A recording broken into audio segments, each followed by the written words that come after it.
దేశం అసలే క్లిష్ట పరిస్థితుల్లో ఉంది అంటూ నూతన్ ప్రసాద్ చెప్పే డైలాగ్స్ కి థియేటర్లో చప్పట్లతో మారుమోగిపోయేది. అది అప్పటి మాట. కానీ ఇప్పుడు వైసీపీ క్లిష్ట పరిస్థితుల్లో ఉంది. ఆ పార్టీ నుంచి పెద్ద ఎత్తున నేతలందరూ బయటకు పోవడానికి క్యూ కడుతున్నారు. ఈ ఎన్నికల్లో ఓటమితో ఆ పార్టీకి భవిష్యత్తు లేదనుకుంటున్న వారు గుడ్ బై చెప్తున్నారు. అయితే ఈ క్రమంలో చాలా మంది రాజకీయాలకు గుడ్ బై చెబుతుండడం విశేషం. ఎన్నికల్లో ఓటమి తర్వాత విజయవాడ ఎంపీ అభ్యర్థి కేశినేని నాని రాజకీయాల నుంచి తప్పుకుంటున్నట్లు ప్రకటించారు. తనకు ఏ రాజకీయ పార్టీతో సంబంధం లేదని తేల్చి చెప్పారు.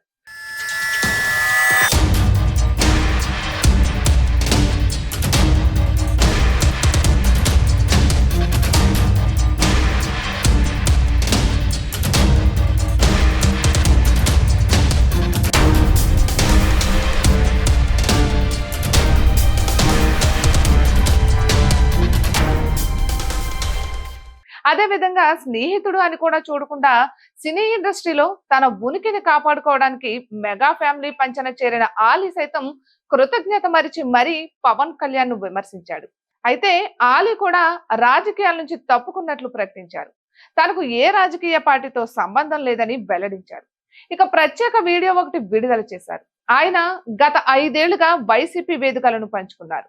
ఆ పార్టీకి మద్దతుగా నిలిచారు. మరోసారి జగన్ గెలవాలని బలంగా ఆకాంక్షించారు. 2019 ఎన్నికలకు ముందు వైసీపీలో చేరారు. పార్టీ అధికారంలోకి వస్తే కీలక పదవులు దక్కుతాయని భావించారు.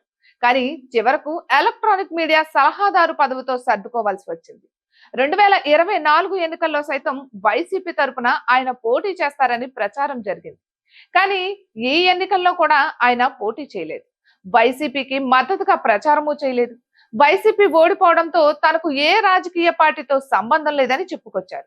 ఇక నుంచి రాజకీయాలు మాట్లాడనని కూడా తేల్చేశారు. తన రాజకీయ ఉనికిని కాపాడుకోవడానికి మళ్ళీ పవన్ ని కలవడానికి జనసేన తలుపులు తడుతూనే ఉన్నారు ఆలీ. ఆలీ సంగతి ఇలా ఉంటే మాజీ డిప్యూటీ సీఎం ఆళ్ల నాని సైతం వైసీపీకి గుడ్ బై చెప్పారు. రాజశేఖర రెడ్డి ప్రోత్సాహంతో పొలిటికల్ ఎంట్రీ ఇచ్చారు నాని. వైసీపీ ఆవిర్భావంతో జగన్ వెంట అడుగులు వేశారు. 2014లో ఓడిపోయారు. 2018లో గెలిచేసరికి జగన్ తన క్యాబినెట్ లోకి తీసుకున్నారు. డిప్యూటీ సీఎం పోస్టు కట్టబెట్టారు. అయితే ఎన్నికల్లో వైసీపీ ఓడిపోవడంతో మనస్తాపానికి గురయ్యారు. ఏలూరు పార్టీ జిల్లా అధ్యక్ష పదవిని ముందుగా వదులుకున్నారు. తర్వాత వైసీపీకి సైతం రాజీనామా చేశారు. రాజకీయాల నుంచి తప్పుకుంటానని ప్రకటించి అందరినీ ఆశ్చర్యపరిచారు. ఇకపోతే తాజాగా పోసాని కృష్ణమురళి రాజకీయాలకు గుడ్ బై చెబుతున్నట్లు ప్రకటించారు. ఇక నుంచి తనకు ఏ రాజకీయ పార్టీతో సంబంధం లేదని తేల్చి చెప్పారు. అసలు తాను వైసీపీలో సభ్యత్వం తీసుకోలేదని కూడా చెప్పుకొచ్చారు. అయితే వైసీపీ ఆవిర్భావం నుంచి పోసాని కృష్ణమురళి వెన్నుదన్నుగా నిలుస్తూ వచ్చారు. జగన్ కు మద్దతుగా, రాజకీయ ప్రత్యర్థులకు వ్యతిరేకంగా మాట్లాడేవారు. అనుచిత వ్యాఖ్యలు కూడా చేసేవారు. వైసీపీ హయాంలో ఫిల్మ్ డెవలప్మెంట్ కార్పొరేషన్ అధ్యక్ష పదవిని చేపట్టారు. గతంలో చేసిన అనుచిత వ్యాఖ్యల పరిణామాలు ఇప్పుడు ఎదుర్కొంటున్నారు. ముప్పేట కేసులు ఎదురవుతున్నాయి.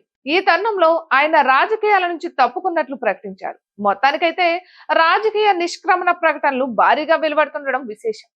ఇటువంటి సమయంలో వైసీపీ పార్టీకి పేర్ని నాని, అంబటి, రోజాలే దిక్కుగా మారే సూచనలు కనిపిస్తున్నాయి.